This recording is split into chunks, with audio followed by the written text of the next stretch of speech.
These need to be washed by hand. Kelly threw a pile of clothes on the floor. And be quick about it! Hey, I'm Maya, and that bossy girl is Kelly. Although we live in the same house, we aren't siblings. You see, when I was just a baby, I was adopted by a loving old couple. They lived on a farm in the countryside. Their kids had grown up and left home, and they were both missing the lively energy that only a child could bring. One Sunday at church, they saw the priest raising a baby girl and offered to help. So that's how they ended up taking me home and bringing me up as their grandchild. They were the nicest people, and they showered me in nothing but love and kindness. I'm always more than grateful for them. We lived together happily until one day, when Grandpa was in the orchard, he collapsed. Sadly, he passed away. Grandma was never the same after that. She'd lost her soulmate. Her health also deteriorated, and then one night she called me into her room, and gripping my hand, she said, "Sweetie, you brought so much joy into our lives. Without us, life could be tough. But don't worry, we're always with you. When I'm gone, go find my old purse hidden in the broken tractor in the back barn. We've saved up a little bit for you. Our little Maya have to live your best life. All right?" Then, before I could ask her any more about this, she closed her eyes, and just like that, she'd left me forever.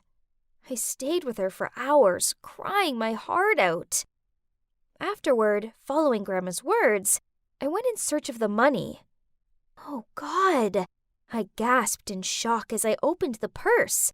There was at least $20,000 here. How did my grandparents manage to save up such an amount of money? I knew they were thrifty, but this was way too much. After that, I moved to Columbus to live with my grandparents' daughter, Mrs. Madison, and her daughter, Kelly. So you're wondering what I did with the money, right? Well, I keep it hidden here, in this crack in the roof. Oh, someone's coming. Your room is disgusting. Anyway, Kelly and I are going out, so make sure you clean everywhere before we get back.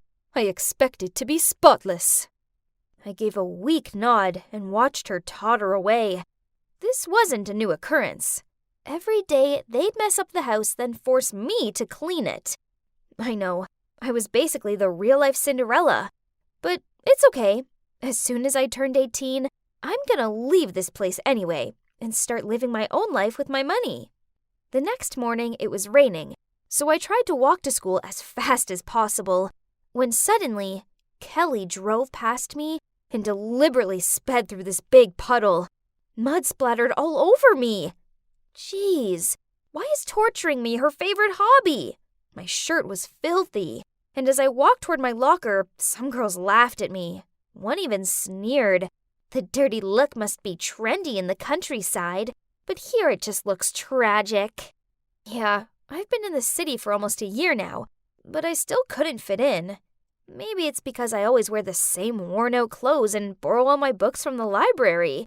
Mrs. Madison refused to buy me anything new, and I couldn't use my own money, as that would look suspicious.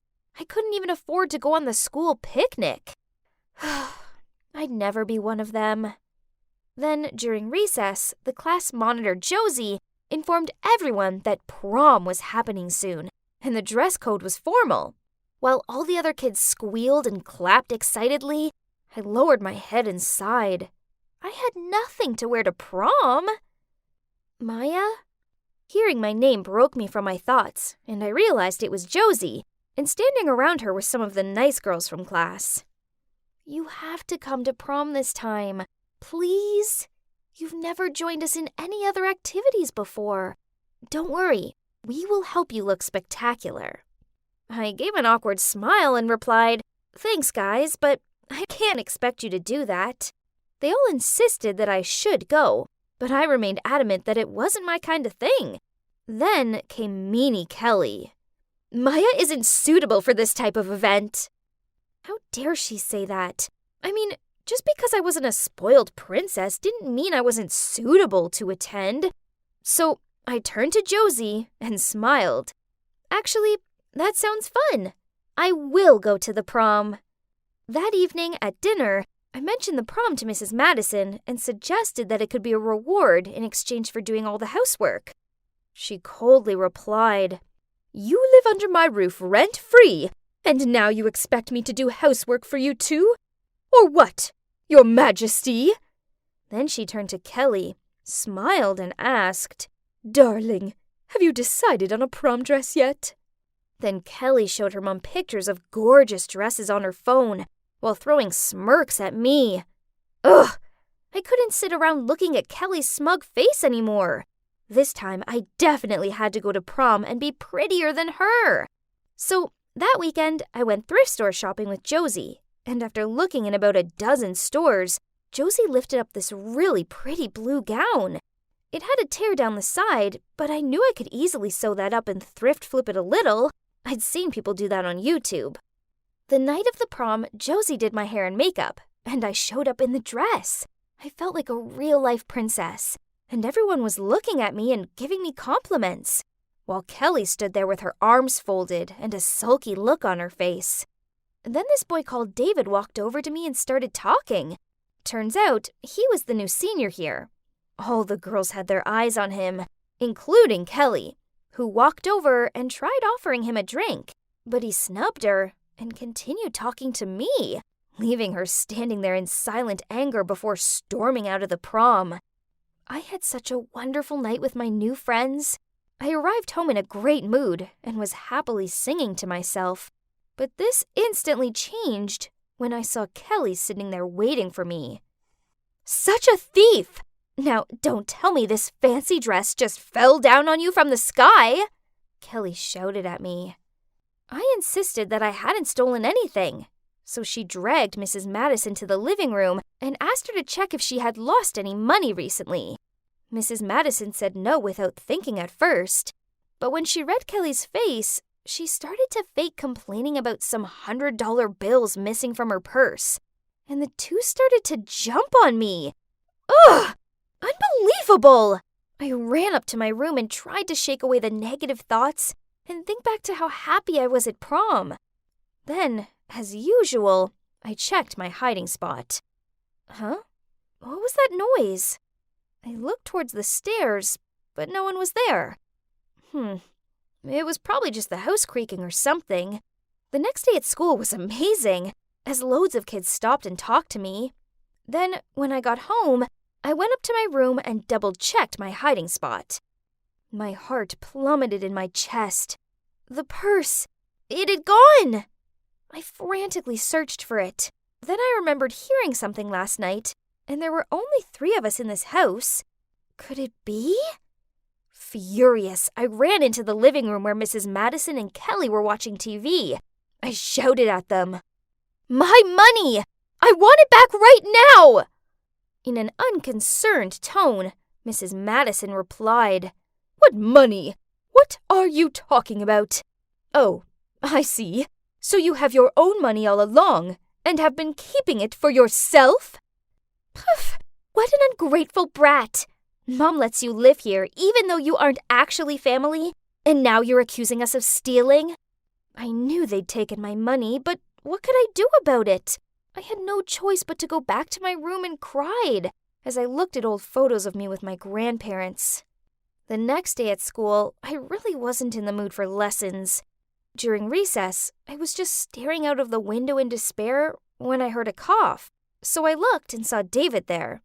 "Hey, Maya." He smiled at me. "Are you okay? You seem kinda down." "I'm fine." I gathered up my stuff and left. I know he was only being nice, but I wasn't feeling like small-talking right now. Then, after school, Kelly made me carry her heavy backpack home. I had no energy left to argue, so I glumly did as she asked. That's when David drove up alongside me and asked, "Hey, that looks heavy. Do you need a lift?" I nodded and got into his car while forcing a smile to thank him. He asked, "Maya, what's up? You can talk to me, you know. I'm a good listener. Promise." He's so sweet, and I instantly felt safe around him. We chatted a lot and started hanging out more and more after that. We took walks through the park and had lunch together. I found myself growing closer to him, but not in the way you might think. No, more like a brother. Then, a few weeks later, when Mrs. Madison made me clean up the mess in the house that she'd made again, I found something under her bed. The old purse that Grandma had left me. And the money was all gone! I stormed downstairs and slammed the purse onto the kitchen table, but Mrs. Madison shrugged. "It was my mother's purse. Therefore, that money belongs to me. You obviously stole it from my poor elderly parents." Kelly backed up her mom with her annoying tone. Wow, how low do you have to be to con a sick old lady into giving you her life savings? Grandma left it for me, not you! You two are monsters! I screamed at them, took the purse, and went up to my room. I started to pack, then I was leaving here once and for all. Only, when I went to try the door, I couldn't open it. OMG, they'd locked me in! Worse still, in all the drama, I'd left my phone downstairs, so I couldn't even call David for help. The next day, Mrs. Madison let me out, but only on the condition that I did all the housework, and from now on, I wasn't allowed to go to school or anything like that. And if I broke this rule, she'd make sure I ended up in trouble for stealing the money. So, it is what it is. I had no choice. They've got me on a string. One afternoon, I was out front watering the flowers when Mrs. Madison shouted out from the living room, "No! Not the roses! Water the ones over there! You useless girl!" Then suddenly, I felt someone yank my arm. It's David. He was worried about my absence, so he came to check on me. "Maya, there's someone I want you to meet." Then he signaled me to follow him. I had no idea where David was taking me, but anything would be a way better option than listening to any more of Mrs. Harrison's nagging, so I got in his car. He took me to his house, and there was this man in there. I suppose it's David's dad, but then, with tear-filled eyes, the man blurted out, "Maya, it's you, my daughter. You're finally home." Huh? What? So, after I sat down and had a sip of water to brace myself for whatever was about to come, the two told me about how when I was a baby, my mom got sick and passed away. My dad struggled to look after me and my brother, so he gave me to a priest. Eventually, my dad managed to turn his life around, and knowing that I'd been adopted by the elderly couple, he started sending money to them to help them raise me. Then, when he came to find me, I wasn't there anymore. He found out that I was living with the daughter of an elderly couple in Columbus, so he moved to this city with the hope of finding me. It was such a coincidence that David ended up attending the same school as me. David said that the first time he saw me, he felt this strange bond right away, and how amazing that this gut feeling was right, as it soon became clear I was his long-lost sister. Wow, this was a lot to take in, but it was the greatest news ever! I left Mrs. Madison's house after that, of course, and moved in with my dad and brother. And for the first time since I'd lost my grandparents, I found myself feeling truly happy again. Now, you're probably wondering what became of Mrs. Madison and Kelly. Well, I was walking past their house the other day and saw a for sale sign in the yard. Turns out, Mrs. Madison had been spending money like water and now was in debt, so she was having to sell the house. I don't want to gloat or anything, but I was born into a pretty poor family, so money was always on my mind. As I grew up, all I wanted was to have money, and I couldn't wait until I was old enough to start making some of my own. I especially couldn't stand the way people took advantage of others just to get some quick cash. And yet, it wasn't long before I almost became like one of those gold diggers that I hated so much. I'm Jolie, and I'm 20 years old. You might be wondering why I hate gold diggers. Well, who doesn't? But for starters, my mom was one. Yup, that's right. She ditched me and my dad to marry some rich guy when I was just 5 years old. I can't even recall her face, but I still remember that day like it was just yesterday. I was screaming and crying and begging her not to leave, but she didn't even look back. Ever since, it's just been me and my dad. Obviously, my dad worked really hard to make enough money to raise me alone, but we were still poor. He worked on construction sites, and the hours were long, so it wasn't long before his health started to go downhill. A lot of his money went towards medical bills, and so we made do with whatever was left. This made me hate my mom so much. She was the most selfish person in the world to me. Dad still encouraged me to focus on my education, though, so I ended up going to college to further study Chinese, which I've always been fond for. But after 1 year, we couldn't afford it anymore, so I decided to quit and find a job to help my dad out.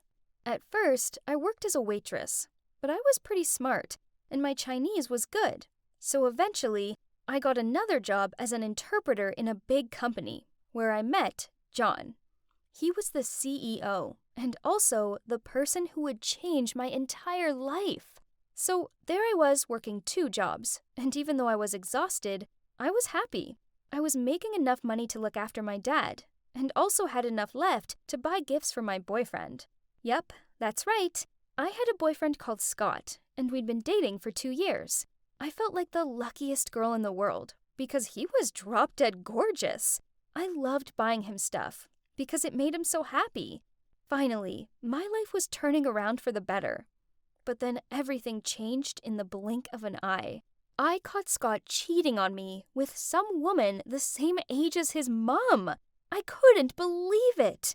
He used his good looks to date older women, just so he could get their money. He was as bad as my mom. Nothing but a gold digger. Though, little did I know, I was about to follow in their footsteps. It all started the day I caught him cheating. I was so upset and miserable. I'd bumped into them in the mall where I'd seen them holding hands and kissing, and all I wanted was to get as far away as possible from there. I ran out onto the street, and then I just collapsed onto the sidewalk and started crying my eyes out. Suddenly, I heard someone say, "Jolie, what are you doing here?" I looked up, and John, the CEO, was standing there. I tried to stop the tears, but I couldn't. I couldn't even speak. He helped me up and told me to get in the car and go somewhere so I could calm myself down. Then we ended up in a bar, and I drank a lot.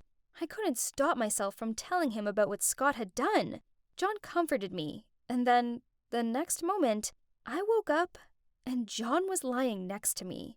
I was about to freak out, but John looked at me and smiled, and said that if I hung out with him from time to time, like this, then he'd subsidize everything for me, so that I could go back to college and pay my tuition. I was shocked. He said it had to be our secret, so that his wife didn't find out.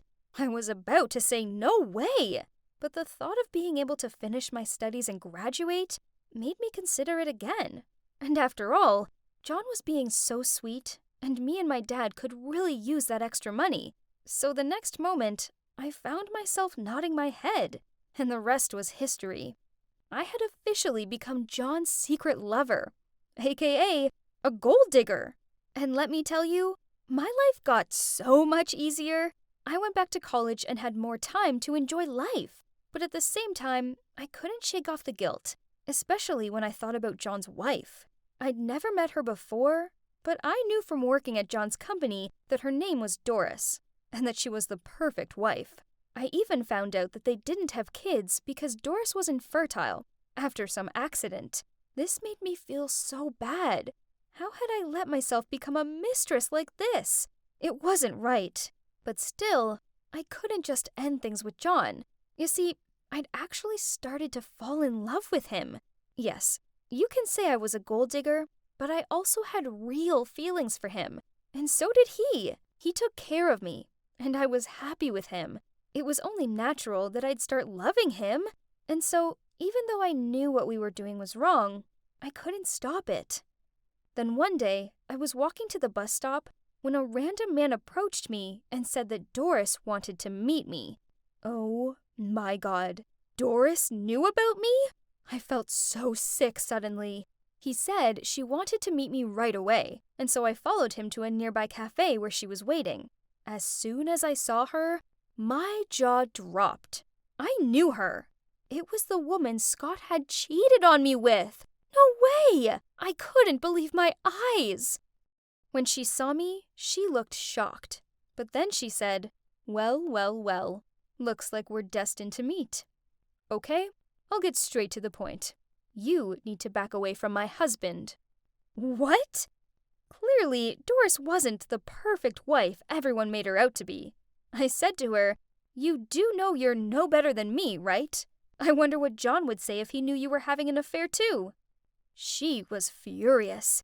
She started shouting at me, saying John would never leave her and that she would not let me steal him away, especially his money, and that it all belonged to her. Then she stormed off. Surprise, surprise. She was just with John for his money. She was even worse than me. At least I loved him. After that meeting, the war between Doris and I officially began. She started to rub in my face that she was his wife, and I wasn't. Every day, she'd turn up at the office with his lunch and kiss him in front of me. Honestly, it made me sick. No, really, like literally sick. But no luck for her, the universe works in funny ways. And guess what? I was pregnant. And this was one thing I could give John that Doris couldn't. I was so happy. I called John right away. He was over the moon and promised to take care of me and the kid. He started spending more time with me after that. But one day when we were together, Doris called and said she was sick. I couldn't stand her interrupting our special time like this, so I pretended to have stomach pains, and he immediately drove me to the hospital and asked their maid to go take care of Doris. I'd won this time. But then something shocking happened. Doris appeared in front of my house. When would she give up? I walked towards her and asked, "What else do you want now?" She was about to say something, but suddenly, my dad came out from the house and said, "Jolie, what are you doing?" So both me and Doris turned back and, well, that's when things got crazier. "Doris?" My dad shouted in surprise. He looked like he'd seen a ghost. Then Doris said, "Thomas?" How did they know each other? Well, the next thing, my dad was screaming, "Get away from her! She's not your daughter anymore!" I froze. Doris was my mom? Before I could even say anything, she ran to her car and drove off. I didn't even want to see my dad. I just wanted to be alone. That night, I lay awake all night thinking about it all. I'd been competing with my mom? This was so wrong. What was I going to do? I loved John, and I wanted to have his baby so badly, but he was my mom's husband. And then, all those old feelings of abandonment came flooding back. My mom had left us, and now she was hurting John. She just took advantage of our love and only cared about money. She didn't care about any of us. Why could she be so selfish? I couldn't stop crying. Everything was such a mess. Eventually, I fell asleep, and when I woke up, I knew what I had to do. Even though she was my mom, she needed to learn a lesson once and for all. I called John and asked if we could meet at our favorite cafe. I was so nervous, but I told him everything. How she'd cheated on him, and then how she was my mom. I even showed him some photos of her with Scott that I'd taken outside Scott's house. John was so shocked. He just stared at me, not saying anything. He looked completely heartbroken, and I wanted to hug and comfort him, but I knew I couldn't do that anymore. In the end, John divorced Doris and kicked her out of the house, leaving her with nothing. And then, you won't believe it, he proposed to me. What did I say? Well, I'm still deciding. Becoming the wife of my mom's ex-husband just feels a bit strange. My mom has suffered a lot already. I'm not sure I want to make her even more miserable. But let's see.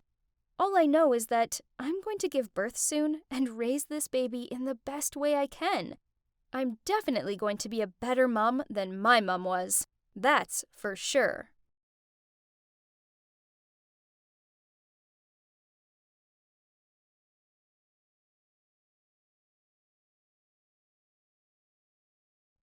Do you know what it's like to be a pampered princess? Well, I do, because my dad's a billionaire, so the high life's mine. Not only did we live in a 5-story mansion, but I grew up never having to lift one of my pretty, perfect, delicate fingers. I'm Sophia, and throughout my childhood, I had everything done for me. There was a maid to brush my hair, make my bed, and even do my homework for me. I didn't even have to search my walk-in wardrobe for a daily outfit, as I had my own personal stylist for that. So what? I'm spoiled. But I can't help being so perfect. I'm far too gorgeous to be stuck in a stuffy classroom studying. Not when I could be partying or schmoozing with the stars at swanky cocktail balls. But then, one morning, after a particularly crazy night out, I arrived home with a makeup-smudged face and only one shoe. Dad frowned at me, and then he said, "Sophia, you can't carry on like this. You're going to college, starting next week." "But, Dad, I don't need to go to college. School sucks. Plus, we have enough money to last us several lifetimes. Let's just travel and have fun." But Daddy insisted I couldn't just sleep all day and party all night. Ugh! So, I decided to major in interior design for now. Some of the course was okay. I mean, I liked the pretty fabrics, but I just didn't see the point in being there. So, after a month, I dropped out and planned a long trip away with my besties. But there was one tiny problem, as paying for this trip would cost way more than my allowance could cover. So, I had no choice but to don my best puppy eyes look and ask my dad for money. "Daddy, please. College just isn't for me. But I really feel that going away for a while will help clear my mind." He snorted. "I highly doubt that, Sophia. You're lazy, self-centered, and you rely entirely on everyone to support you. You're 20, for God's sakes, so act like it." I pleaded back. "But Daddy, I just want to have some fun with my friends." "Then get a job and spend your own money on whatever you like. But if you carry on behaving this way, then don't expect any more handouts from me. You're lucky that I still haven't kicked you out, Sophia. But soon—" "What? That's so unreasonable. He was my father. It's his duty to support me. Jeez, did he not love me at all?" I was so mad that I shouted, "You're just some sad, selfish old man!" Then I stormed out of there. I was instructing my maid to pack my suitcases when my mom came in and handed me a bank card, saying it's a secret between us two. "Yay! Thanks, Mom. Now let the dream voyage begin." Wow, it really was heaven to me, with cocktails in the pool and lazy beach days. Well, at least, that was until my friends said they wanted a day exploring. It was hot and sticky out there, but I didn't want to be left alone, so I reluctantly tagged along. We ended up in this small forest area, and I chose to sit under a parasol while my friends went to take a dip in the nearby waterfall. Because, duh, I wasn't ruining my hair for anyone. I didn't understand how this could be anyone's definition of fun. I just hoped that my friends would hurry back. Then I heard footsteps. I turned around, thinking it was the girls, but instead, there were 2 men with balaclavas on. Oh no, this couldn't be good. I jumped up to my feet and began to run, but my designer sandals weren't made for swift exits, and soon they caught me. I screamed out as a smelly cloth went over my mouth. After that, the world began to darken around me. I flickered my eyes open. Geez, it was so sunny. Where were my sunglasses? That's when I heard 2 voices, and I remembered being kidnapped. I heard the one man say, "Got her phone?" The other replied, "Of course. I don't want to upset the boss." I was so scared that I pretended to still be unconscious. Then suddenly, I heard the sound of the engine starting. I opened my eyes and saw the men driving away. Now, I was all alone in some field. What? Why would anyone kidnap someone, then just leave them in the middle of nowhere? My friends must be so worried about me. I needed to contact them. But how? I had no idea where I was, and no phone. Ugh. I should find a way out of this deserted place first, then borrow someone's phone. The kidnappers had left a bag next to me, which had a bottle of water, some snacks, and some gross-looking sneakers in it. Yuck! But I had no choice but to put them on, as my sandals were now torn. Ew! I would need so many pedicures to recover from this. I took the bag with me and started walking. After what felt like hours of torture, a farmhouse finally came into view. I whooped with joy and knocked on the door, but no one answered. I know trespassing is wrong, but this was an emergency, so I pushed the door open and ventured inside. I was just going to make a quick phone call, then I'd leave. But then I accidentally stumbled and knocked over a vase.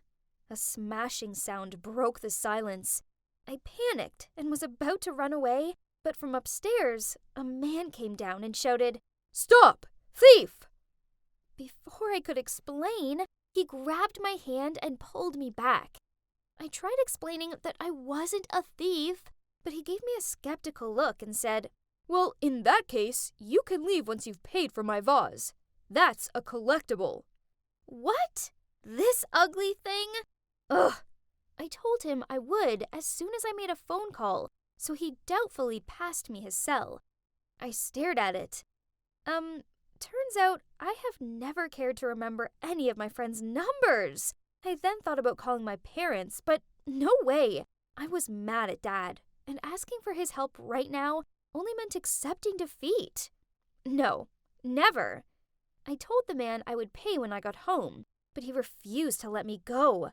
After a while of arguing, he forced me to stay and work for him until I paid it off. He even made up an agreement and made me sign it.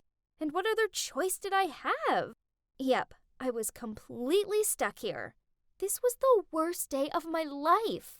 He said his name was Manson. Then he showed me where I'd be staying. This had to be a joke. It was a barn. Literally. There was an uncomfortable-looking bed in there, and I could hear horses neighing in the barn next door. Was he kidding me? I was sitting there in despair when my stomach rumbled with hunger, so I barged into the kitchen and ordered Manson to make me some food. But he just pointed at the eggs by the stove and told me to make myself something to eat. Sure, I'd definitely do that. If I knew how to cook? Manson just sat there smirking while I threw the whole egg into the pan and then spent the next half hour trying to work out how to turn the stove on. In the end, I gave up and returned to my so-called room with an empty stomach. If you think that was bad, well, things soon got a lot worse. At 5 a.m., a noisy rooster woke me up, and then started my disastrous days at the farm. I accidentally dropped the bag of seeds onto the floor and got them in my hair, so the chickens chased me around the pen to get to them. I slipped over in the pigsty. Ew! I chipped a nail cleaning out the rabbit hutch. I even fell into horse manure. It was awful. Then on top of it all, Manson was so rude. He just laughed at me struggling with everything. But then one day, it all got too much for me. I was exhausted and felt so dizzy that I stumbled and broke 2 baskets of eggs. It really hurt so bad, and I was even in tears, thinking Manson would be mad. But instead, he ran over to check on me. Then, he even cooked me a nice meal and told me that I'd been doing a great job, despite the accidents. Whoa, what's with this personality change? So, maybe he wasn't as bad as I thought? Over the next few days, I actually found myself enjoying Manson's company. We sat by the fire pit and watched the sunset. We went horse riding, and I managed not to fall off. And he even taught me how to cook. That's when I realized 2 things. Firstly, I'd been a brat. I was lazy, selfish, and I took everything for granted. But now I realized that with hard work came reward. And secondly, I realized that I liked Manson a lot. So I decided to do something nice for him. I gave the barn a makeover. It was just simple things, really. I put a rug down, added some plants, hung up a few pictures and fairy lights. Then I dragged Manson over to have a look. He peered around the barn, then smiled. "Sophia, This is so lovely. Then he awkwardly looked down at his feet. Look, I need to tell you something. It's your dad. He hired those men to kidnap you, then paid me to let you stay here. I laughed over that ridiculous joke, but then he continued. Your dad wanted you to change your outlook on life and understand the value of money. He only has your best interest at heart. Wait, was this all just a setup? With teary eyes, I looked straight at Manson and said, I was going to tell you that I have feelings for you, but I suppose you don't feel the same. I need to go. Please tell my father to send someone to pick me up ASAP. Unless he's okay with me walking all the way back home without any phone or cash. Then I hurried out of there. He shouted after me, but I ignored him.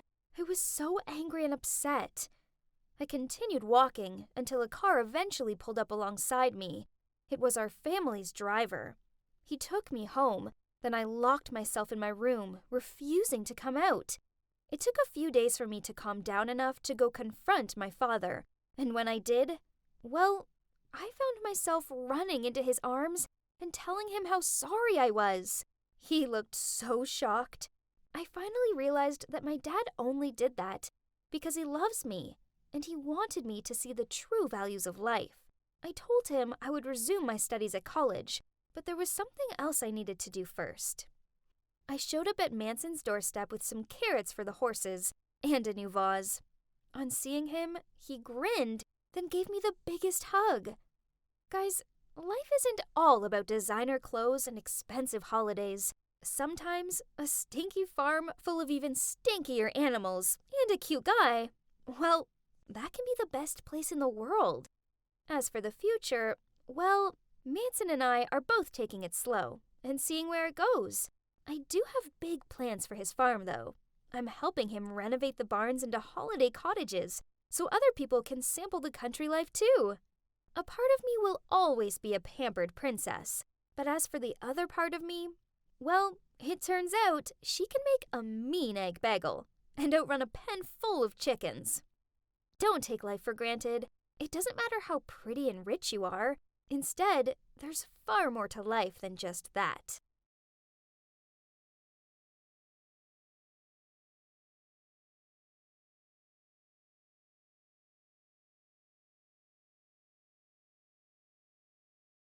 I gripped onto the swing chains and stared down at my feet.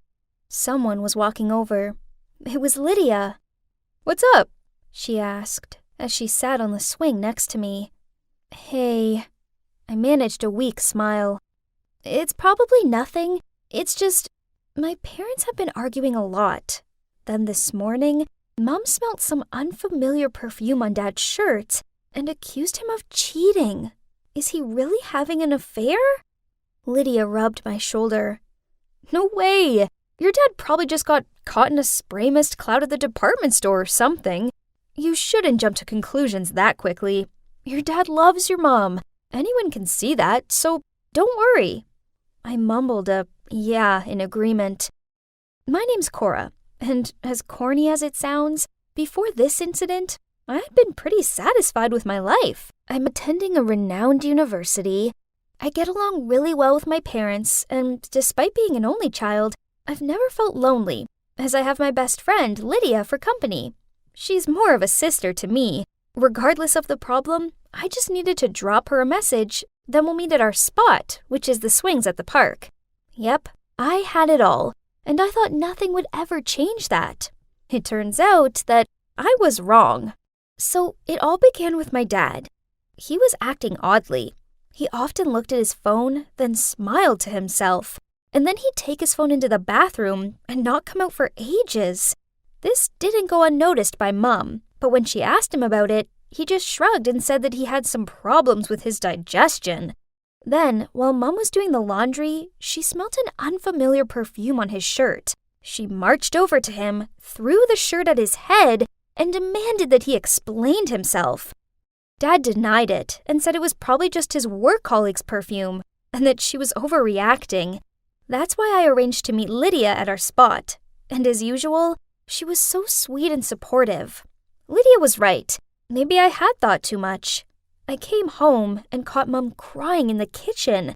She looked at me with puffy eyes and said, "Something isn't right. I just know it.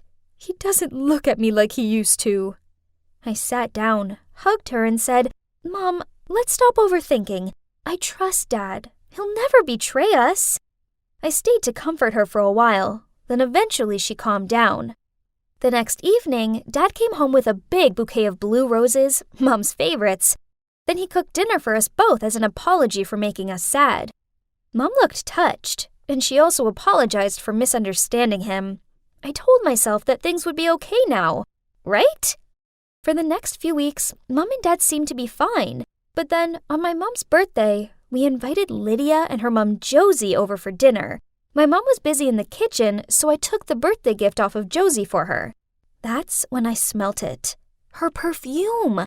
It was the same scent that had been on Dad's shirt. I was sure of it. Over dinner, I noticed that Josie kept on looking over at my dad and laughed at all of his dumb jokes. Oh God, was my dad having an affair with my best friend's mom? I felt like I'd explode, but I couldn't say anything to Lydia, as I didn't want to upset her. So I'd do my best to avoid my best friend until I figured things out. This worked for a few days, but then one day after a class, she rushed over to me and said, "Cora, why are you avoiding me?" I pretended not to hear her and kept on walking, but she grabbed my arm and continued. "Did I do anything wrong? Will you please just tell me?" I spilled out, "I'm pretty sure that my dad's having an affair with your mom." At first, she looked shocked, but then she hugged me and kept on apologizing. It was all too much for me, and I burst into tears in her arms. She told me that she'd talk to her mom and find out what was going on. The next day, I met Lydia at our spot. She looked super awkward, then said, "It's true. My mom had a month-long affair with your dad. But she promised that it's over." My world came crashing down around me. I just couldn't believe it. Lydia hugged me and told me it'd be okay. I was so lucky to have such an awesome friend like her. We both decided it'd be best not to tell my mom. The affair was over, so why break my mom's heart now? I tried carrying on like normal, and for the next few weeks, it really felt like everything was okay. Dad was really sweet with Mom, and he even surprised her with a posh dinner out. But then, one afternoon, I saw Dad pacing the garden. He was on the phone with someone, and I heard him say, "Okay, I'm coming now." Then he got into his car and drove off. I decided to follow him, and it soon became clear where he was going. He pulled up in front of Josie's house, and then walked straight inside without knocking. My heart sank. So he was still seeing her. Without a second thought, I called Mom and blurted out, "Mom, Dad's having an affair with Josie. I'm there now. Come and join me and we'll confront them together." 5 minutes later, my mom showed up. She looked both sad and furious. We went straight to the front door and banged on it, and I yelled out, "Open up! We both know about your dirty relationship!" But suddenly, someone spoke behind us. "Hey, Laura. Cora, is everything okay?" We turned around and saw Josie standing there with a grocery bag in her hand. I was about to tell Josie to stay away from my dad when Lydia opened the door and gave us confused looks. "What are you doing here?" "Oh, do you want your dad? He's fixing the dishwasher." Then Josie said, "Lydia, I told you to call a plumber out to fix it." "The plumber said he was fully booked today, so I think that I could ask Mr. Roberts for help," she replied. Oh no! So it turns out I'd misunderstood what was happening and messed everything up. Suddenly, my dad appeared in the doorway and said to us, "What's all this banging and shouting about?" "Right, we're all going home now to talk." As soon as we got home, Dad waved his arms about in anger, then yelled at Mom, "You're crazy, jealous, and unreasonable, and I can't be around you anymore." I felt so bad. This was my fault, not Mom's. So I tried explaining this to Dad, but he just told me it wasn't my business and continued to shout at Mom. At first, Mom just sat there silently, but then she quietly said, "Is it any wonder I act how I do? I mean, you have been having an affair with my friend." Right. If you keep on being this ridiculous, then let's divorce. Then he stormed off. It was horrible. Now Mom was inconsolable, and I felt awful for telling her. That night, I messaged Lydia to meet up, but she called me instead. She told me that she'd called my dad to ask him for the plumber's phone number, but he said that he'd come and fix it. She also said that Josie and him really were over. Then she hung up. This was kinda odd, but I suppose Lydia was finding it tricky being stuck in the middle of things with her mom and me. I guess I just needed to give her some space until things cooled down. After that, Mom and Dad barely said a word to each other. Talk about tense. Then, one day, Mom decided to move to my grandparents for a few weeks, as she needed time to think everything through. I didn't blame her, but I didn't want to stay home alone with Dad, so I went and stayed with a college friend. One night, I came home to pick up some clean clothes when I saw it for myself. My dad was kissing her on the couch. I couldn't believe my eyes. He was such a liar. So I coughed to clear my voice, then said, "Oh, so it's over, is it?" They both looked up at me, and that's when my eyes met with hers. Only it wasn't Josie. Nope, it was Lydia. She stammered out, "Cora, why are you here?" What? Lydia? So my dad had been having an affair with Lydia? How could the girl who was always there for me through high school breakups, bad grade mishaps, and growing pains do this to me? Then Dad put his arm around her and told me everything, that he had never had any affair with Josie. It was Lydia all along, and that they were in love and wanted to get married. It was all too much for me, so I rushed out of there. Lydia ran after me and called out my name. Then when she caught up with me, she grabbed my arm. "Cora, wait, I want to explain. Your dad and I interrupted her. "Why lie? Why say it was your mom?" "I'm sorry. I just wasn't ready for everyone to find out then. So I sprayed my perfume on my mom and made up the story that she'd admitted to having an affair with him. As for the dishwasher thing, well, I set that up, as I knew you'd follow your dad and call your mom. I feel bad, but your mom needs to know. He doesn't love her. He loves me." I jerked my hand away and shouted, "You're such a liar! You don't deserve to be my friend, and you can't have him! He's with my mom!" Suddenly, she changed her attitude, smirked at me, and said, "Cora, let's accept the truth. Your dad is bored of your mom. Actually, I'll be your stepmother soon, my little daughter." Then she left. I had jello legs, and I was so overwhelmed that it made me feel dizzy, so I sat on the curb and tried to calm myself down. Then I called Mom and told her everything. She cried a lot, but she thanked me for telling her the truth. After that, Mom came home and told Dad she wanted a divorce. Then she demanded that he move out. This was 6 months ago, and it's been hard, but Mom and I are getting there. I haven't spoke to Dad or Lydia since, although I've heard that they're living together. I know I can't avoid them forever, but I just don't know if I'll ever be able to forgive them. For now, I'm staying strong for Mom and helping her through this. Then maybe one day in the future, if they contact me, I'll be ready to meet them, and maybe, eventually, find it in myself to let them back into my life.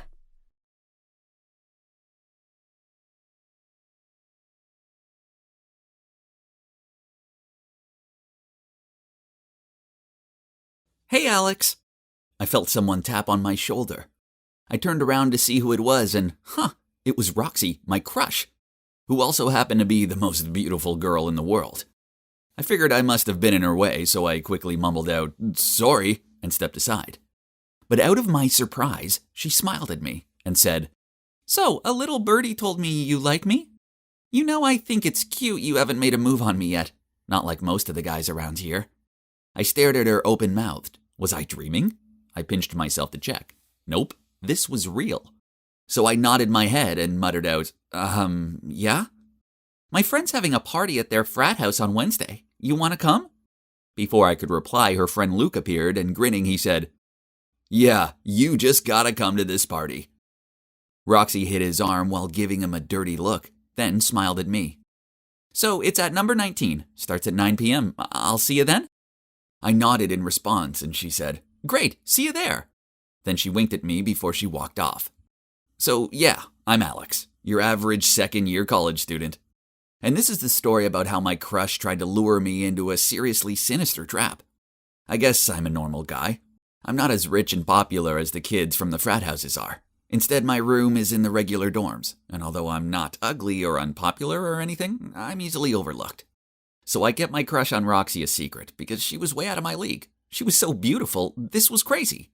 How did she even find out that I liked her? I couldn't believe that she'd asked me out. This was mad. At first, I felt like the luckiest guy ever. But then as I watched Roxy walk back to her friends, I noticed them giggling, except for this one girl called Sophie. Meanwhile, Luke was making everyone high-five him. He was always a little odd, and he spoke to people in strange ways. Then I caught Sophie's eye, and she gave me a look that said, don't. Then she promptly looked away. Her jerky boyfriend Jack had his arm around her shoulder and was tugging on one of her trademark pigtails as he glugged back his drink. I had no idea what she saw in him. But what had her look been about? Back in my dorm, I discussed it with my roommate Ben, and he said it sounded like a setup. As much as I wanted it to be legit, my gut instinct was also saying that it was too good to be true. So the night of the party, I decided to take a look out my dorm window, as it's in the perfect location to get a clear view of the frat houses. I counted the houses down to number 19, then I took out my binoculars, for which I used for field research studies, to take a closer look. The house had a large rainbow pride flag hanging from the two windows. This made me wonder why Roxy would want to go to a gay party. I saw a lot of feminine-dressed men, and the only two girls that I could spot were far from attractive. And it seemed like they were a couple. And then there was Luke in the front yard holding 2 drinks and looking around like he was waiting for someone. Where was Roxy? I decided to check her social media to see if she'd posted anything. And I noticed she'd left her location open. She was in a nightclub, Diego's. That was strange. So I gave the party a miss, and instead Ben and I went to a student bar. I told him about it, and he said it sounded like I dodged a bullet. The next day I was sitting with Ben and some of my other friends in the canteen when Roxy stormed over to me and yelled out, "How dare you stand me up? Who do you think you are?" Luke appeared and said, "Yeah, why not show?" I just shrugged and said, "Roxy, I know you weren't there. Your phone location's public. You were at Diego's." She hesitated, then said, Yeah, my friend borrowed my phone. But what you did was so creepy, you stalker." As if. Roxy was never without her phone, so I wasn't buying her story. This whole thing didn't make any sense, so I sort of mouthed out, "Whatever, Roxy," then carried on eating my lunch. After that, she started making my life a living hell. She told everyone that I was stalking her, so random students started coming up to me and telling me to leave her alone. Then someone covered the dorm corridors in leaflets with a picture of my face and the word stalker written across them. I knew Roxy was behind it. It was so weird. But Luke was worse. One time after class, he sneaked up on me, grabbed my arm, and said, "Hey Alex, why you bail on my party?" I told him that I saw the party from a distance and it wasn't my thing, so he replied, "Hey, you got a probs with me being gay?" I shook my head and told him I didn't, but he still wouldn't let go of my arm. I was relieved when he finally let go of me, and I hurried back to my dorm. On the way, I spotted Sophie sitting outside on the shared bathroom. Hang on, why was she in the flood of tears? I asked her if she was okay, but she told me to go away. Although I didn't want to put my nose where it shouldn't be. But I wasn't heartless, so I left her my bottle of water before I walked off. I said, "If you want to talk about it, I'm here for you." I was unlocking my dorm room when I heard someone cough behind me. I turned around to see Sophie standing there. She thanked me for the water and she said she wanted to talk. I led her into my room and she sat on my bed. And staring at her feet, she said in tears, "I caught Jack and Roxy by the locker rooms, but when I confronted them about it, they just shooed me away." I sat down next to Sophie and hugged her. This was horrible.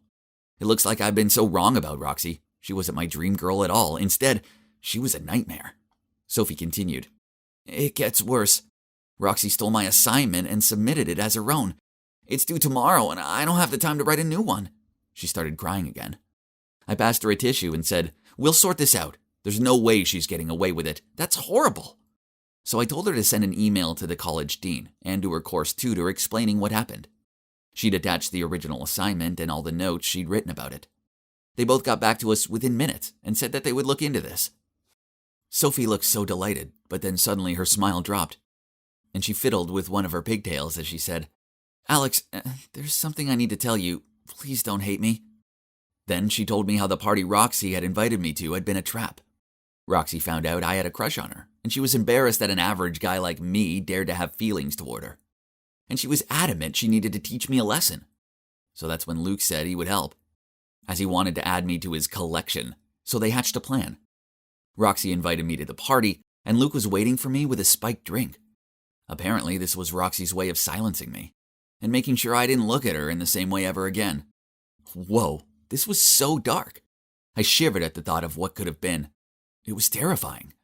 Sophie also told me that she begged Roxy not to do this, but she got her friends to hold her down. Then she told her that if she intervened, they'd make her suffer. I comforted Sophie and told her that it wasn't her fault. I knew I couldn't just stay quiet on this, as they could do this to some poor other guy who dared to have a crush on her. So with Sophie's help, we wrote a letter to the dean and to the college security about what had happened. This wasn't going to be taken lying down. Sophie was terrified that Roxy and her friends would come after her, so I invited her back to my hometown for the weekend to get away from everyone and let things cool down. When we arrived back at college, news spread that Roxy had been expelled for stealing another student's work. As for Luke, the cops raided his frat house and found loads of banned substances hidden in there. It was so serious that it went to court, and they ended up in jail. As for Jack, he tried to guilt-trip Sophie as to why she should get Roxy expelled for dumb reasons, but she stopped talking to him anyway. I often think back to the night of the party and what could have been. My life would have been ruined, and what for? All because I dared to have a crush on a beautiful girl. I say good riddance. Some good has come out of this whole mess. Sophie and I grew closer and started dating. Now we've both graduated, and that's not all. We have 2 amazing kids together. I love my beautiful family with all my heart, and I just want to protect them from all the bad in this world. So in short, I don't think that just because you're beautiful, rich, and popular, that you get away with doing whatever you please. Regardless of age, sex, looks, and so on, everyone deserves to be treated with respect and compassion.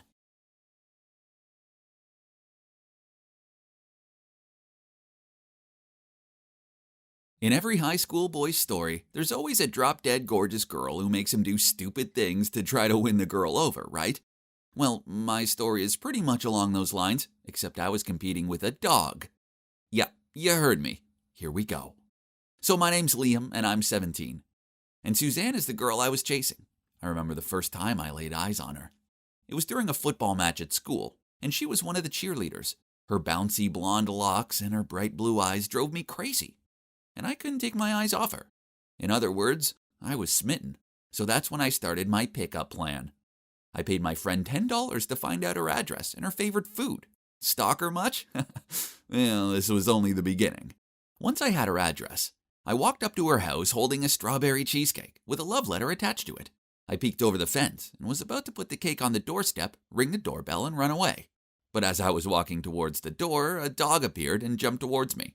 I freaked out and tried to run away, but instead I face-planted in the ground, and of course, the cake landed right next to me and the letter flew away. What a disaster! Plus, the damn dog kept biting at my pants. Meanwhile, I was screaming like a little kid. And guess who appeared at that moment? None other than Suzanne. Noticing the cake and the letter with her name on it, she smiled down at me, helped me up, and said she had a first aid kit inside. She said her dog Loki just got excited when he saw new people. And then she kept apologizing, but I told her it was okay. And to be honest, I'd fall down like that every day if it meant I got to be helped up by Suzanne. After that, we started texting, although most of the time she was sending me photos of Loki. Finally, after a few months of texts, I plucked up the courage to ask her out on a proper date, and it was amazing. After dropping her off at her front door, I decided that was the moment to confess my feelings and ask her to be my girlfriend. I was shaking so much that I almost forgot to breathe. But luckily, she told me she liked me too. Then suddenly she grabbed me and planted a big kiss on my cheek. And so I held her and decided to go in for a proper kiss on the lips. But out of nowhere, Loki appeared and leapt on me and I fell flat on my face. Not again! And this time I was furious. I sat up and I was about to go crazy. But then I noticed Suzanne was laughing. "Loki seems to like you," she joked. "He's driving me insane," but seeing how happy she was made my anger all gone.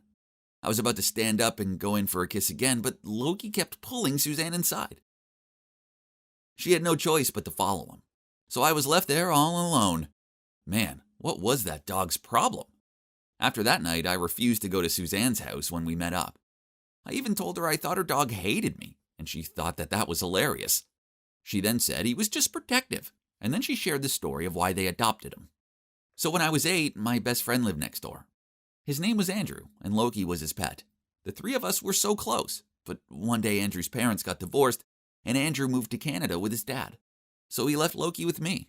It's been 9 years since we saw each other. A thought crossed my mind. Maybe Loki hated me because he thought Suzanne was Andrew's girlfriend. No way. He was just a dog, right? And the trouble was never ending. Prom night arrived, and Suzanne was so excited.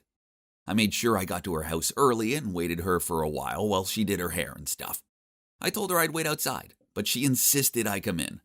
I was dreading seeing Loki, but of course there he was, waiting for me by the couch with a smirk on his face. I mean, come on, since when do dogs smirk? I sat there nervously watching him, but after Suzanne had gone back upstairs, he came over to me with a photo in his mouth. It was Suzanne sitting next to a boy, and Loki was there too. Obviously, it was Andrew in the photo, and they looked so happy together. Why was Loki showing me this? I looked Loki straight in the eyes and said, "Listen up, Loki. Andrew and Suzanne aren't together. Suzanne is my girlfriend, so just leave us alone, okay?" Loki just kept staring at me, then he left. It was clear I'd lost the plot. There I was threatening a dog. After a while, Suzanne came downstairs, and we were about to leave. But I couldn't find my shoes anywhere. After 30 minutes of looking, we still couldn't find them, and by then Suzanne was pretty upset with me. She ran upstairs and locked herself in her room. I didn't know what to do, so I got up to leave barefoot. When I got outside, I noticed Loki smirking again, but I wasn't in the mood to care about him now. Suddenly, I heard footsteps behind me. I turned around, and it was Loki with my shoes in his mouth. He dropped them at my feet and then ran off. I couldn't believe it. That stupid dog stole my shoes and ruined our night. I spent the next week texting Suzanne trying to apologize, and eventually she forgave me. But I still hate Loki so much. He was seriously making my life a living nightmare. During the summer, Suzanne was going to Chicago with her parents to visit her aunt, so she asked me to look after Loki for 2 weeks. What? You've got to be kidding me. I had no choice but to agree. If I said no, I'd risk losing Suzanne. So when I went to pick him up, I saw him standing there smirking at me again. It looked like he was saying, "Oh, hey, Liam, are you ready for 2 weeks of hell with me?" The worst part was all the instructions Suzanne had for me about how to take care of her precious Loki. Feed him with organic dog food 3 times a day in his special bowl. Then make sure he gets 2 walks a day, no less than 5 miles each time. And every night at 6 p.m. he needs his bath with his doggy bubble bath. He likes to be massaged behind the ears. And please read him a bedtime story to ensure he has sweet dreams. This had to be some kind of joke. How would I remember all of that? And as expected from day one, it was a total disaster. It was summer vacation. So I wasn't going to bed early. In fact, I was playing video games with my friends all night. So I never managed to wake up at 6 a.m. to feed him.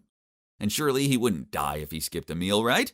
But well, he didn't give me much choice. He leapt onto my bed at 6:30 a.m., licking my face and demanding food.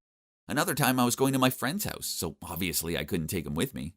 So before leaving, I said, "Hey, Loki, be a good boy, I'll be back soon." Then I smirked and locked the door. Loki started barking, so I knew he was angry. Well, it served him right. However, when I got home that night, I discovered he'd peed all over my clothes and messed up my entire room. He'd clearly done this to get revenge, and I was fuming. I started yelling at him as I was cleaning up the mess. And that's when I realized that I'd have to take him everywhere with me.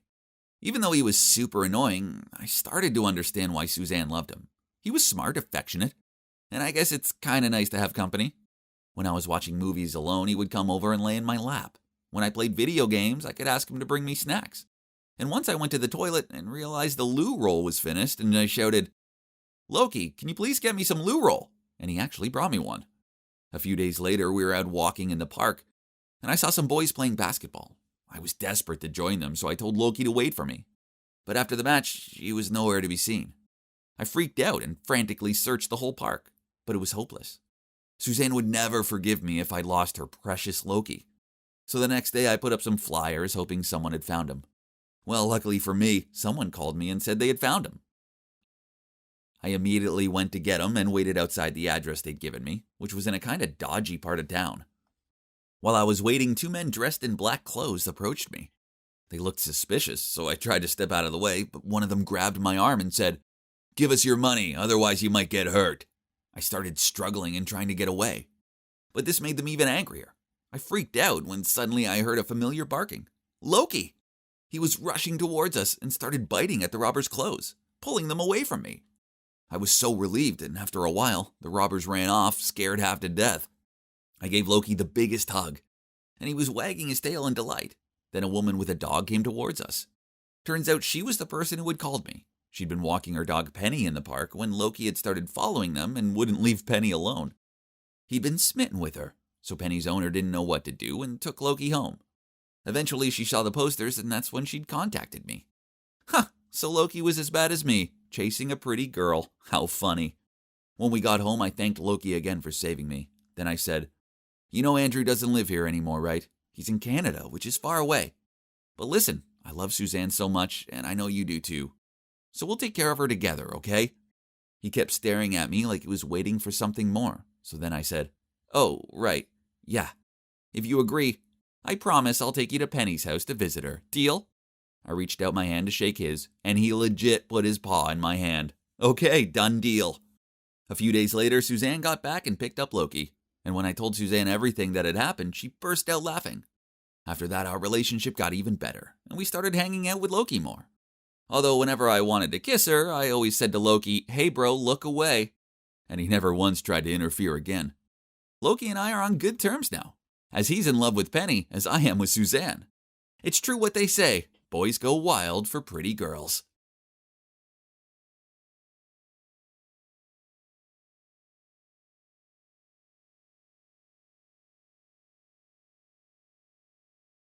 Finally, back in my natural habitat. Now these city kids could see what I'm capable of. Behold, my big, beautiful flame. They were in awe of my skill. When suddenly, the fun was put to an end by some overreacting teachers. They started yelling at me, saying there's a rule against fire. Ugh, how could you call this a campsite if campfire is not even allowed? Fire making is an essential survival skill, y'all. These boring city people don't know a thing. Who needs all their rules anyway? I know I don't. Hi, I'm Nova, the fire hazard. And I didn't always live in the city.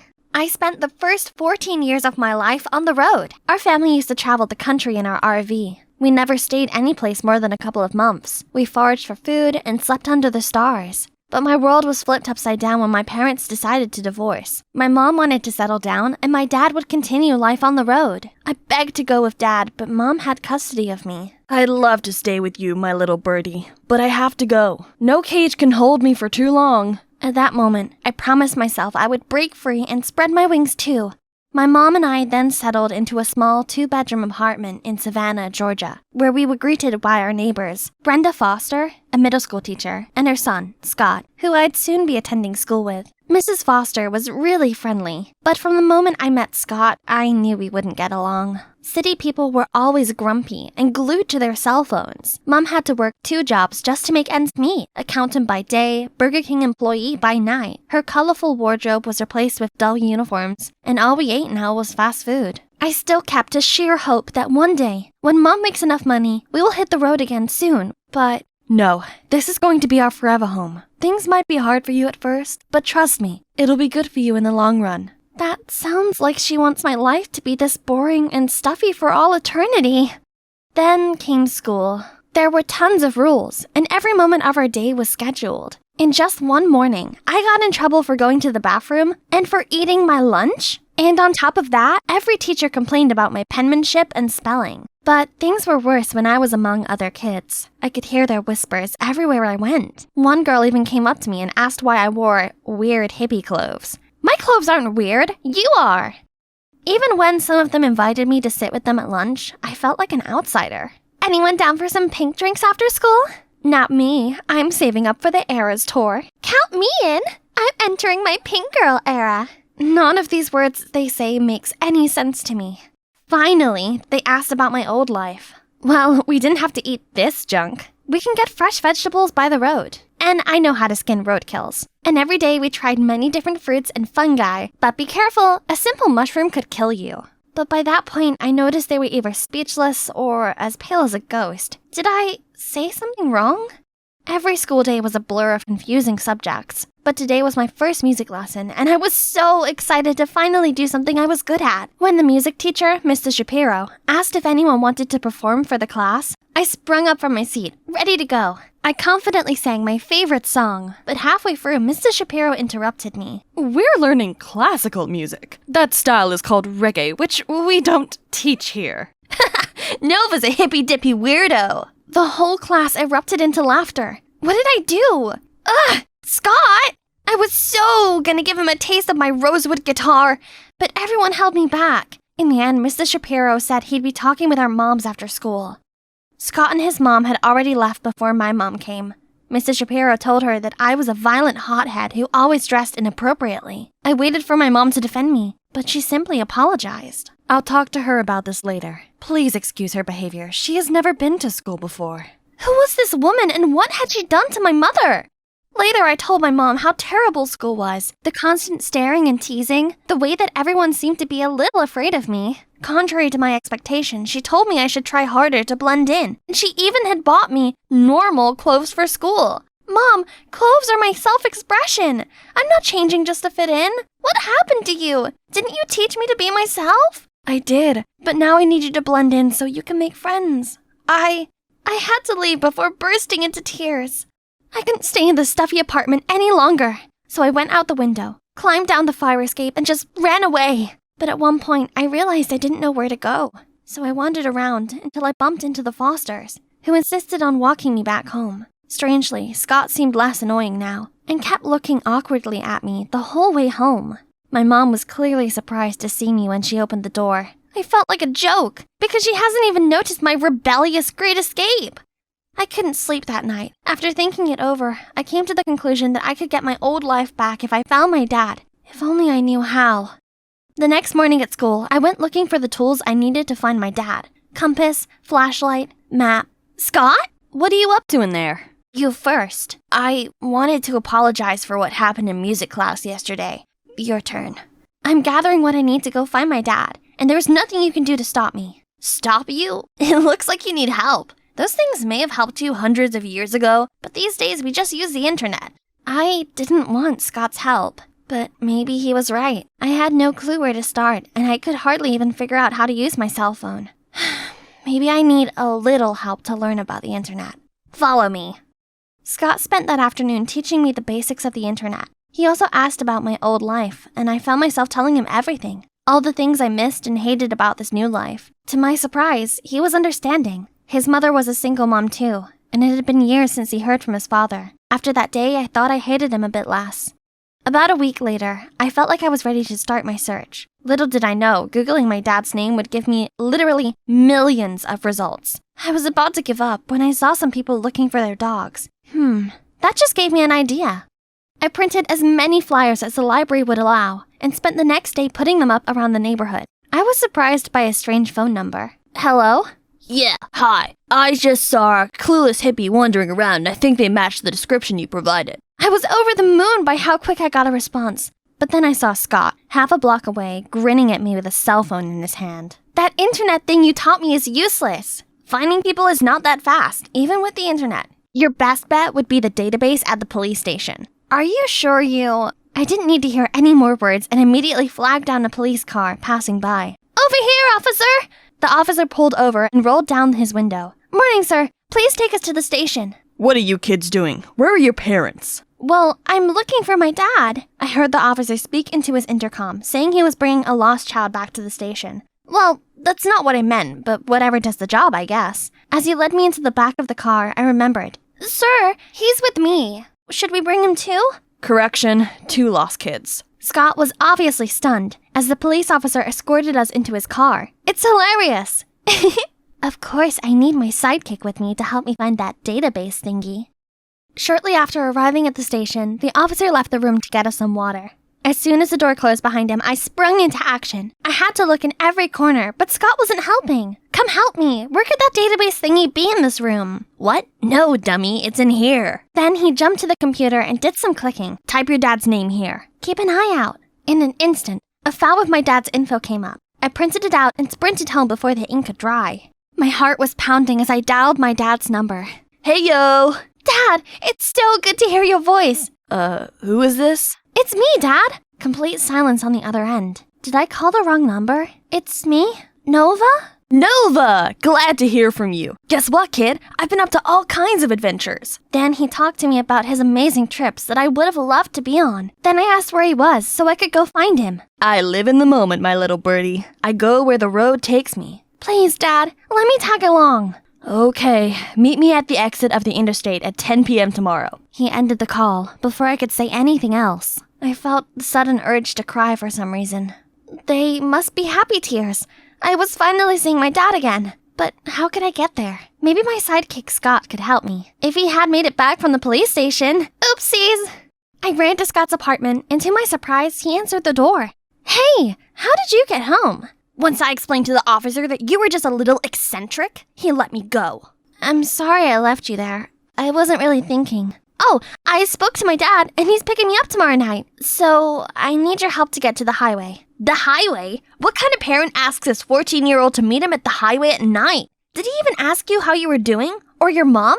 He clearly doesn't care at all. Wait, yeah, he really didn't ask. But Dad probably was just busy. We can talk all about it tomorrow when we meet anyway. How dare Scott think ill of him? What do you know about my dad? He's a free spirit, and I should be traveling with him. Life's all about being spontaneous. My mom doesn't even understand it anymore, so I don't expect you to. But if you don't want to help me, fine. I'll figure it out myself. Then I stormed off.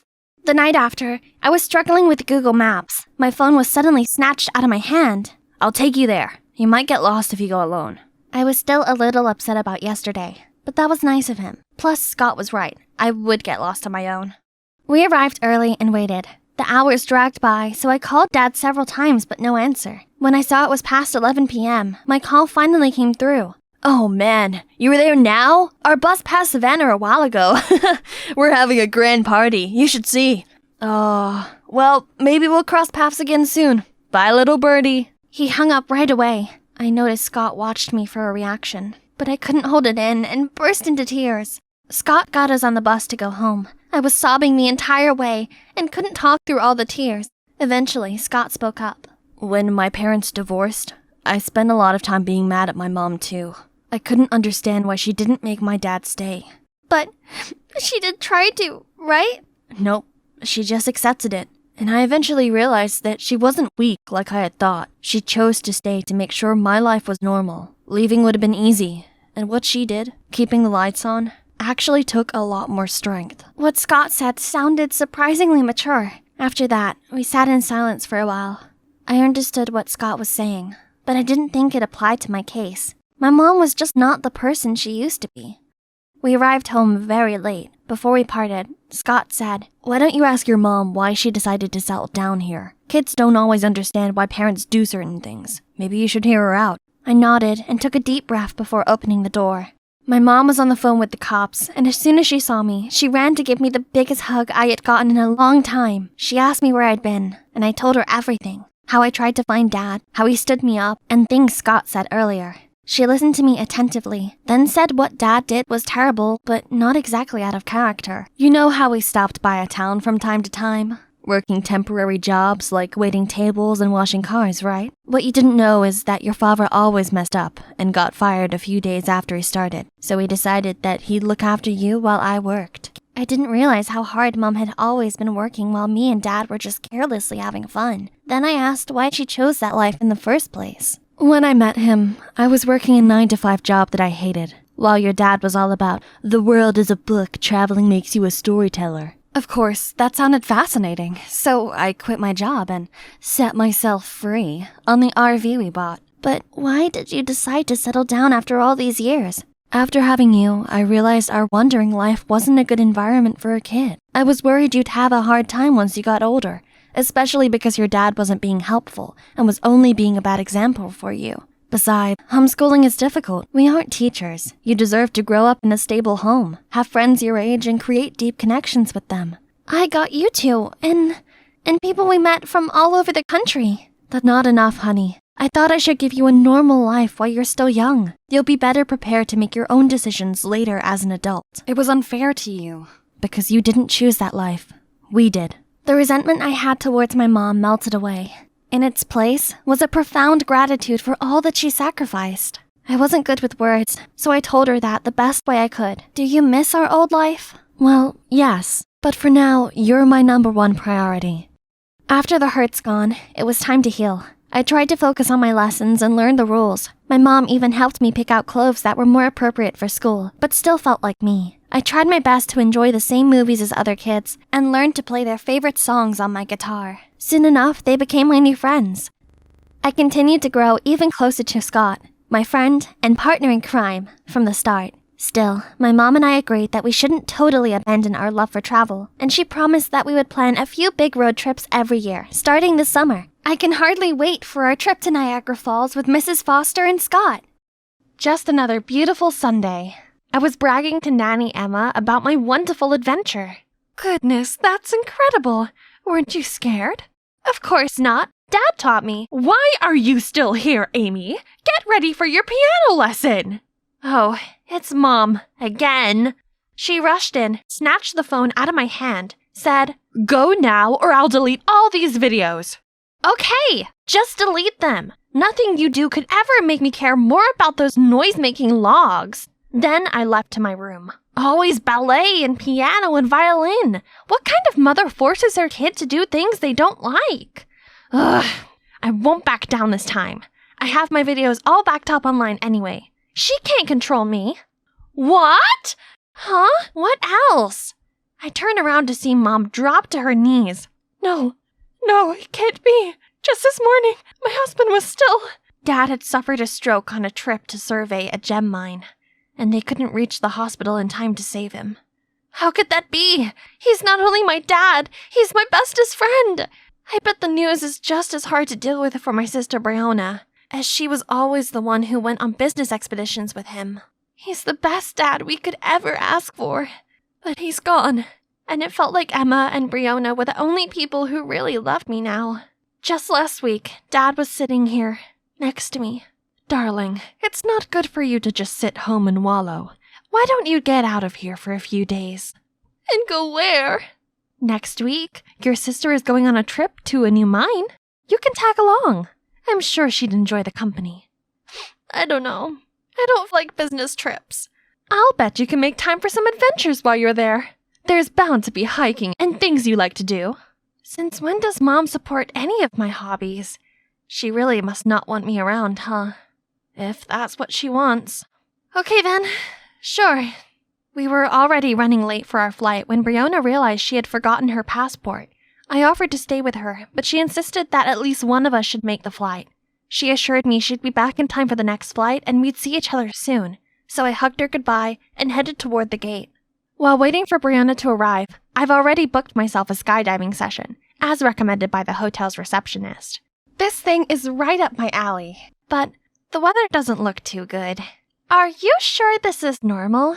100%. That's what makes it special here. People come from all over just for these wins. This is what you call extreme sports, isn't it? Yeah, right.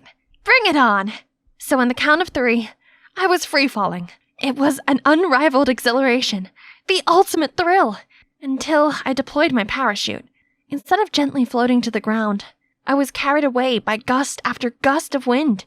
Then I blacked out. I slowly opened my eyes. What has happened? Am I in heaven now? I look around to see nothing but a beach, framed by a dense forest. This place was clearly deserted. Maybe not so deserted. There I saw a group of tribal people, dressed in strange clothes, wielding spears. I tried to move closer to get a better look, but game over. They all turned to my direction. I ducked down immediately, but their footsteps grew louder. I held my breath, wishing for a miracle. Oh no, this is definitely my end. But unexpectedly, the hand pushed me down further into the bushes, as if they were trying to hide me. I looked up and saw it was a man talking to the other in a native language. The talking stopped. Seemed like the rest had left. Thank you so much, handsome mister. Sorry for bothering you. I'm gonna get going now. I may have let you off, but the others won't. These people are aggressive and will attack any intruder. Oh, he can speak English? Nice! I'm safe now! As I followed him through the forest, he stayed quiet, but I couldn't help brimming with questions. Where did you come from? Why are you here? You're not a local, right? Are you a scientist? Can you at least tell me your name? Silas. Okay, Silas. May I borrow your phone to call my sister? She'll pick me right up. Do you think I'd be here if I had a phone? I also got here by an accident a couple of years ago. Living like one of them is the only way to survive around here. At least until someone comes to save us. No, that can't be. It wasn't a deserted island, but I was certainly deserted on it. We arrived at a cave on the other side of the island where, according to Silas, the locals never roam around. You'll be safe here. I'll be right back. I didn't need him to take care of me. He may have stayed here for years, but I won't. I'll escape. It wouldn't be so hard to build a raft, right? So I gathered some logs. You hungry? Silas came back and threw something wrapped in leaves. Ah! Get these gross bugs away from me! I would rather starve. These are a delicacy. You have no taste. Stay here. Don't do anything stupid. It's getting dark, so I had no choice but to go to sleep hungry in the stuffy, mucky cave. There's dirty moss and bugs everywhere. Ew! At the break of dawn, I couldn't stand it any longer. I got up to continue working on my raft. Ta-da! Easy peasy. Now goodbye, stupid island! But no! My beautiful raft crumbled and sank as soon as it touched the water. Feeling defeated, I laid on the sand in frustration. Suddenly, I heard a whistle. Silas? How am I supposed to get up there? Am I his pet or something? What gives? Making me walk all the way up here? Mind you, I haven't eaten in a day. Then let's go get breakfast. But get changed first. He then took me to a river and showed me how to catch fishes. What do you mean I'm supposed to get my breakfast with this stick? Watch and learn, princess. Then Silas jabbed the spear into the water again and again until it's full of fishes. Okay, wanna challenge me? Psst, that's easy. Only, it's not. It's like the fishes could read my mind. It's been like half an hour and still nothing. There's plenty of fish in the sea, but somehow you can't catch any. Don't expect anything from my batch. Whatever. I'm not hungry. I don't need him. My sister will surely come and get me out of here on our private chopper soon. But Silas was really rubbing it in, grilling fish in front of me until the delicious smell filled my nose. But no way I'd give in to this. This is your best bet. Unless you want to try grilled rat or cicada or... Fine, gimme. When we first met, I thought you were cute. But after seeing this... Ugh, this smug Tarzan. Full now? Then it's time for work. Work? So you're only keeping me around to be your slave? Do you want to keep living in that cave? You shouldn't steal the bugs home like that. We continued to walk deeper into the jungle until we reached this huge tree. We should build you a shelter up there. You'll be safe from the wildlife, and the natives don't go to this area. Does it need to be up so high? If they are that dangerous, how come you survive here this long? Are you playing me? I got really lucky. I was swept away by a storm while sailing alone. And when I washed up here, the natives were so ready to, send me to God. But thankfully, the chief's daughter, Nora, desperately begged her father to let me live. And for some reason, he did. That wouldn't happen to just anyone. Oh, this Nora girl must have been caught in some love at first sight. That's why you stayed here all this time. So romantic. Stop wasting time. Let's get to work. Building a shelter proved to be more difficult than expected. And Silas proved to be quite bossy. Hand me the big branch. Bigger. Amy. Rattan rope. Give me another knife. Just wait a second. Let me catch my breath. You were so determined a few minutes ago. Go take a break. I want to finish this before sunset. I sat there, watching Silas work as the afternoon turned to dusk. And I must have dozed off for a while, as when I woke up, the treehouse was done. To be honest, it was better than what I expected from him. But where is he? I looked around, but the only thing I found was his scribbles on the ground. Stay here. I was glad to have my own shelter, but there was nothing to do to pass the time. Suddenly, there was a sound. Must be coming from the tribe. I followed the direction of the sound, hoping not to get lost. But soon enough, I found a clearing where a group of the natives were gathered around a huge bonfire. They were chanting something. Others were dancing, others cheered. It looked like they were having fun, which hit me with a wave of homesickness. For a moment, I was so lost in their celebration that I forgot I was being stealthy. Uh-oh, not again! I could have tried to run, but I froze. Thankfully, Silas stepped forward, telling the others to stay. As he approached, we made eye contact briefly before he signaled people that the coast was clear, then gave me a quick wink before returning to the fire. Shortly after I returned home, Silas did too. Are you trying to get yourself killed? I'm not kidding when I say it will be very bad if they find out about you. I'm sorry. I'm just scared and lonely. I'm all by myself and my family must be looking for me everywhere. To my surprise, Silas came over to comfort me. Everything's gonna be alright. I got you. Who? Where? How are you here? She clearly didn't know much English, but her weapon pointed at me was enough to know that she was angry. Silas immediately ran over to calm her down. I didn't know what they were saying, but she left, though not before giving me one last dirty look. Turned out it was Nora. Oh, what a relief! An acquaintance! Why didn't you tell me earlier? Don't celebrate too soon. Nora insisted you leave immediately. Oh, she knows how? Then I don't have much of a choice whether I stay or leave here, do I? Don't worry. I'll take care of Nora. And he must have, because the days passed by and the natives never came to drive me out. Silas continued to visit me every day, bringing cloves, teaching me how to pick fruit, swing on branches. Soon the work turned to play. He started teaching me tribal dances and vocabulary, and we visited the waterfalls and lakes around the island. It's pretty fun. It felt like going on adventures with my dad again. Confident in my knowledge of the island, I started to venture out on my own. But Silas didn't prepare me for this. A leopard showed itself and slowly moved towards me. I tried to stay composed to find a way to escape, even though every bit of me was freaking out. When suddenly, Nora jumped down from nowhere and petted the leopard as if it was her little kitten. She gave it a fish and the kitty just happily ran away. Thank you so much. I'm Amy, Silas's friend. Silas, mine! Yes, he's all yours. I hate him so much. I wouldn't even touch a strand of his hair. Silas? Ew. No. Nora huffed loudly before leaving. Here.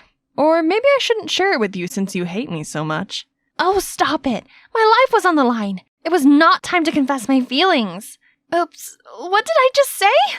I continued to stutter, making lame excuses. You're not even listening to me, are you? You haven't heard a thing I've said. Huh? What did you say? He grinned and left without another word. I couldn't stop smiling at the silly bracelet. The island isn't really that bad. I have the freedom I've always wanted. I wake up with the sunrise and have things like this. This really is the life. One day, the sun had already set and Silas still hadn't come over. I was starting to worry when he arrived with, Nora? Silas said she wanted to bring me some clothes. I was relieved that she finally wanted to make peace, but her expression confused me. When I thanked her, she didn't say a thing or even smile. We sat around the fire. Silas and I talked about one thing after another. Oops, we might have forgotten about Nora. But the language barrier really is a big deal, you know. And so she just sat there sulking.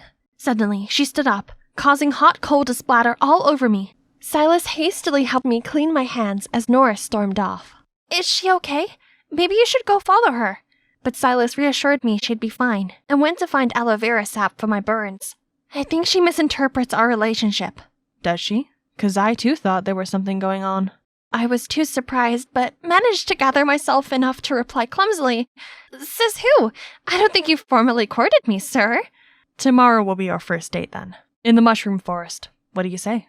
I was glad Silas had saved this place for a date, because everything about it was curious and beautiful. Before long, I had wandered far ahead of Silas. I knew I had gone too far, but something drew me deeper into the forest. I walked along this cave, as I thought I saw a ray of light at the end. And there really was! The cave was not a dead end, but it was just covered by vines. And, oh my god, this is like a whole nother paradise that hasn't been discovered. And there was wreckage of an old helicopter. I immediately called Silas over, and he seemed to not have any idea about this either. We explored the helicopter the whole morning, but it was nothing except a rusted hunk of junk. We were about to leave when Silas hit a button, and the radio came to life. We had found our new hobby. Since then, we went there every day, listening to music and pre-recorded content on the stereo. But eventually, we somehow got a faint radio signal, and for the first time, we had some connection to the outside world.